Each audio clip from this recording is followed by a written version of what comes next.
Mutinous Prigozhin faces exile in Belarus, but Putin's grip slips.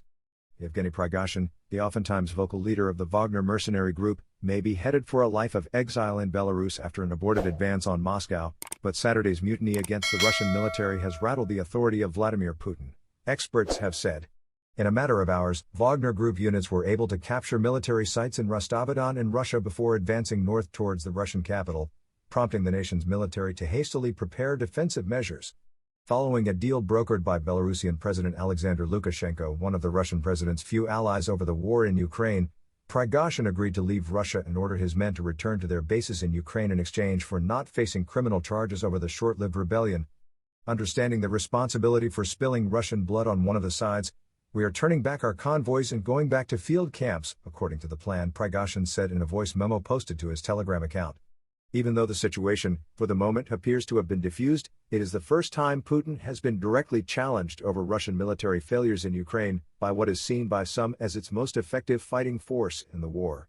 Prigozhin's men were attributed with being largely responsible for the capture of Bakhmut, one of the few major Russian territorial gains, and the mercenary oligarch has become increasingly critical of Russia's military leadership in recent months.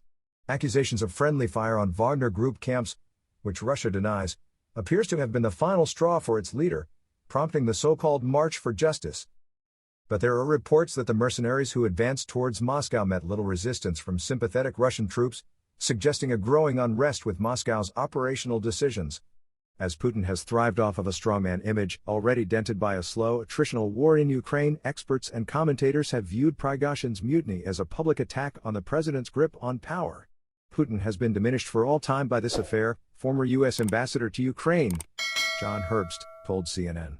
Speaking on Sky News on Sunday, Christopher Steele, a former British military intelligence officer, said Putin has lost authority and legitimacy within Russia, despite managing to worm his way out of it for the present. He added to see events unfold in Russia yesterday, and the speed with which the situation seemed to spiral out of control must be very concerning for Putin and the people around him. Around Moscow, checkpoints were erected and troops rushed to the south of the city, according to Russian state media. Crews dug up highways to slow the march, while Sergei Sobyanin, the capital's mayor, declared a non-working day and asked residents to stay at home. While there has yet to be confirmation of Prigozhin arriving in Belarus, Russian state news agency RIA Novosti footage posted to Twitter on Saturday evening shows Prigozhin in the back of a car, appearing to leave Rostov. It is also unclear whether his fellow Wagner fighters would be joining him in exile. However, some have warned that Ukraine should keep one eye on Belarus following the deal. On Sunday, Lord Dannett, a former chief of the British General Staff, told Sky News that Prigozhin's movement to Belarus was a matter of some concern. If he has gone to Belarus and has kept an effective fighting force around him, he then presents a threat again to the Ukrainian flank closest to Kyiv, which is where all this began on February 24 last year, he said. Ukraine should watch that flank very carefully and make sure they have got some maneuver units such that they could repel a renewed attack, he added. In the initial phase of the invasion, a column of tank and infantry units moved towards Kyiv from the Belarusian border.